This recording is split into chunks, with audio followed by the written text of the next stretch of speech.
حالة الطقس اليوم الأربعاء 16 ديسمبر 2020. السلام عليكم ورحمة الله. أهلا وسهلا ومرحبا بكم. أتمنى من الله أن تكونوا في تمام الصحة والعافية. تتوقع هيئة الأرصاد الجوية أن يشهد اليوم الأربعاء طقس معتدل على القاهرة والوجه البحري والرياح معتدلة، وطقس معتدل على السواحل الشمالية والرياح نشطة، وطقس دافئ على جنوب سيناء والرياح معتدلة.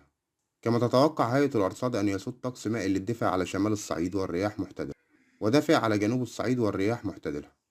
وكشف محمود شاهين مدير مركز التنبؤات الجوية بالهيئة العامة للأرصاد أن البلاد تشهد فرص أمطار متوسطة على بعض المناطق من القاهرة الكبرى، وأمطار متوسطة على مناطق من مطروح والجيزة والإسكندرية والغربية والمنوفية وراس سدر ونخل وكاترين، وأمطار متوسطة إلى غزيرة على مناطق من دمياط وبورسعيد وكفر الشيخ والدقهلية والشرقية والإسماعيلية والسويس ورفح والعريش، وأمطار خفيفة لمتوسطة على بعض المناطق من الفيوم وبني سويف والمنيا.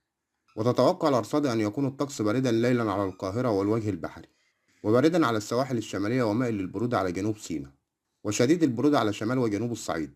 وبالنسبة لدرجات الحرارة اليوم الأربعاء: القاهرة 20 13، الإسكندرية 19 15، مطروح 21 14، سوهاج 23 12، قنا 23 12، أسوان 23 13. وبكده يكون الخبر خلص. أتمنى تعمل لايك وشير للفيديو وتشترك معانا في القناة لو لسه ما اشتركتش. شكرًا لمتابعتكم.